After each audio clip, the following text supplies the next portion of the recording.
Hi, welcome back to my channel, where every week I summarize a book about parenting or self-development for you.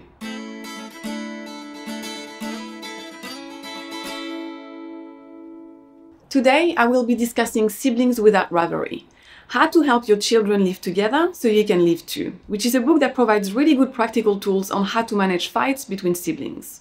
This book is actually written by the mother of the woman who wrote How to Talk So Little Kids Will Listen that I reviewed last week.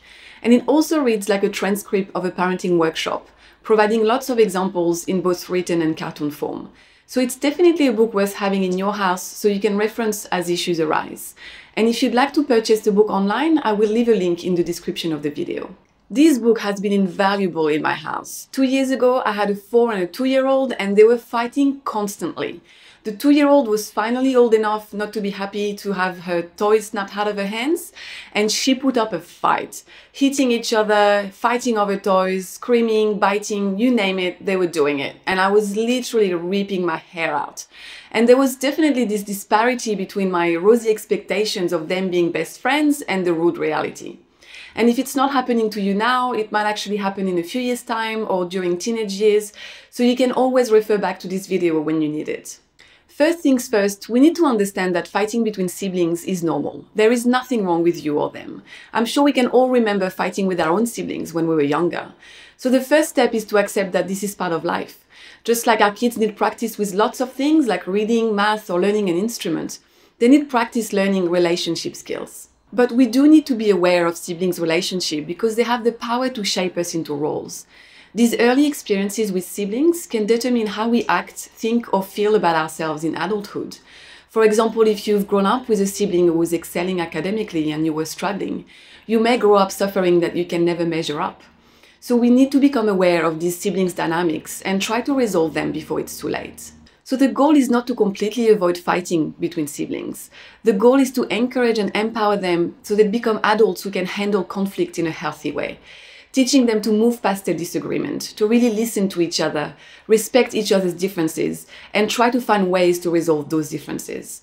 So it may be that your kids never become best friends, and this is completely out of your control, but what you can control is to give them the power to be a friend and make a friend. So how can we minimize kids fighting? I was actually surprised by this, but there are a few things that we parents do that can contribute to siblings' rivalry. And the goal here is not to shame us or to make us feel bad about what we're doing. We all know that parenting is hard and we are doing the best we can. But there are a few tweaks that you can make to the language that you use that will actually decrease the fighting in the long term.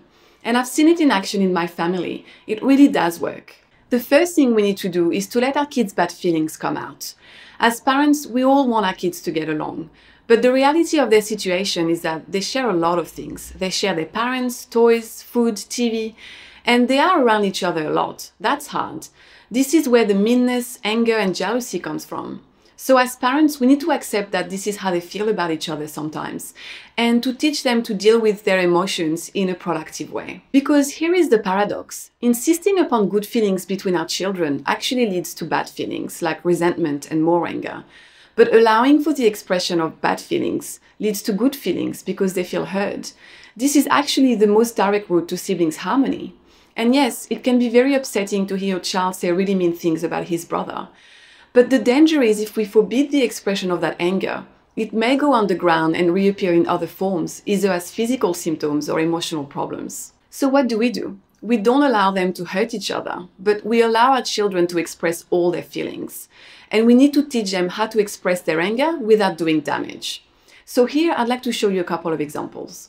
When your toddler is jealous about his baby sister, you can help him by putting his feelings into words and saying, "You don't like it when I spend so much time with her." Or you can also encourage creative expression by asking him to draw his feelings. Of course, there will be times for all of us when we have no tolerance for listening, and it's important for our kids to know that. This is when you tell them, "I hear how angry you are with your brother, but right now it's hard for me to listen. Let's sit down after dinner and talk about it." The second thing we need to be mindful of is that we need to avoid comparing our kids, whether favorably or unfavorably. We all tend to do it, when we are angry especially, but also when we're proud of their achievements. And the thing is, we do it mostly reactively. We most often don't mean it in a bad way. I've personally been guilty of saying things like, "Your sister has already finished her plate," or "Your sister always comes upstairs all dressed in the morning." It is probably obvious, but unfavorable comparisons like, why can't you act like your sister, may actually prompt the child to excel at being bad because they can't excel at being good. But favorable comparisons actually bring its own sets of problems. The praised sibling could start feeling that they are better than the other sibling or feel pressure to keep up. And what I've noticed in my own house is that children often experience praise of a brother or a sister as a put down of themselves. To avoid comparing, we should focus on describing. Describing what you see, describing what you like, what you don't like, or describing what needs to be done. Here, let me show you an example again. Instead of praising your child by comparing them with their sibling, you don't leave things lying around like your sister. You describe what you see. I see you picked up all your toys unprompted. That's a big help for me. Instead of saying, how come your sister always finishes her dinner before you? You describe the problem.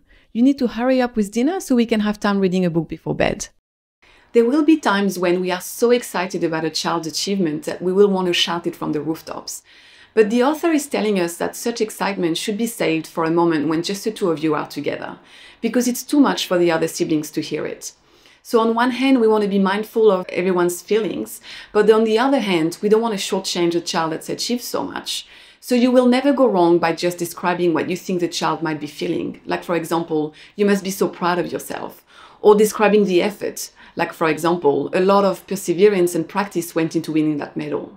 The third thing that we need to be mindful of is that children don't need to be treated equally. They need to be treated uniquely. It is pointless to ever try to make things equal.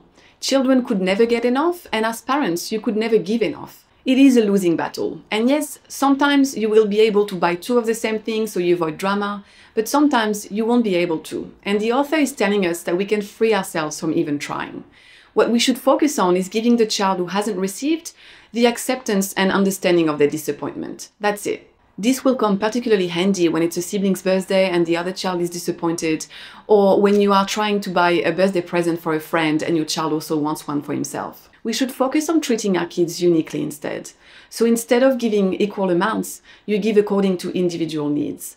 Instead of showing equal love, you show that he or she is loved uniquely. And instead of giving equal time, you give time according to needs. So here, let me show you an example. In this scenario of both kids wanting to talk to you at the same time, you give in terms of needs. So you would say to your youngest, I know it's not easy to wait. When I'm finished, I want to hear what you have on your mind in full detail. The last thing we need to be mindful of is to free our kids from being casted into roles. Casting kids in roles can lead to bad feelings that lead to fighting. And we can't address the symptom, which is fighting, without understanding one of the major causes. And a given role can affect a child individually, but also the other sibling, ultimately affecting their relationship with each other. And the thing is, it's not just us parents that sometimes cast our kids into roles. Sometimes they do it to themselves, or sometimes the siblings do it to each other. And by roles, we mean being the clown of the family, being the capable one, the academic, the good girl, the bad boy. And this can all lead to resentment, antagonism, and unhealthy competition between siblings. We also do treat our kids according to their birth order. Very often we expect the eldest to be the independent and capable one when he's just 5 years old and is still a kid himself. So we do not want to limit our children. We want to encourage all of them to take chances, to explore their potential, to discover strengths that they never thought they had. Because ultimately, we need to prepare our children for life outside of the family. And life actually demands that we assume many roles. We need to know how to care for and be cared for. We need to know how to be leaders and followers. We need to know how to be serious and fun. We need to know how to live with disorder and how to create order. And yes, there are children who do have certain natural gifts, and these should certainly be recognized and encouraged, but not at the expense of other siblings. So let's be wary of statements like, he's the musician of the family, or she's the scholar. Because we want to make it clear to our children that the joys of reading, dance, drama, sport are for everyone and not just reserved for those with a certain aptitude. Another important point is that children are born with different personality traits, but as parents, we have the power to influence those traits, and we need to use that power wisely. So instead of putting our kids into roles that will defeat them, we treat them not as they are, but as we wish they will become. Let me show you a couple of examples. In this scenario of your daughter seeing herself as a mini, you help her see her capacity for kindness by saying, you also know how to be kind and I expect you to start right now. And if another daughter is seeing herself as a victim, you help her by showing her how to stand up for herself. You can tell your sister it's mine and I decide if I share. So now let's look at how we parents can intervene when our kids are fighting. The standard strategy of handling kids fighting is to just take the toy away or tell them to stop it. And I've certainly been guilty of all these things. And while this may actually end the fight in the short term, it leads to more frustration and resentment in the long term. So we should focus on problem solving instead. And there will be times when we do not need to intervene and our children should have the freedom of handling their fights without our input. But we need to step in when they are hurting each other, whether physically or emotionally. And here is the difference. We intervene not for the purpose of settling their argument or making a judgment. We intervene to open the blocked channels of communications so they can go back to dealing with each other. So let's look at different scenarios. The first scenario is normal bickering. This is when you ignore it and you tell yourself that the children are having an important lesson in conflict resolution. The second scenario is when the situation is heating up and the kids need your help. First, you acknowledge their anger. You two sound angry at each other. Then you reflect each child's point of view. Then you describe the problem with respect. It's a tough situation. Two children who want to play with the same toys at the same time. Then you express confidence in the child's ability to find their own solutions. And then you leave the room and you let them problem solve on their own. And if the situation escalates to dangerous levels, we need to describe what we see first. Then we need to establish clear limits. And then we need to separate them. It's important for us to understand that some problems between brothers and sisters won't blow over. They can persist and become a major source of stress to the children. So this is when you need to call a family meeting to go through problem solving together. And if the bickering and fighting never stops, this is your children telling you that they need time apart. This is when you organize different outings with different parents or one-on-one time with each child. So there you have it, all the things that you can do to promote good feelings between siblings so they can learn to manage their conflict in a healthy way.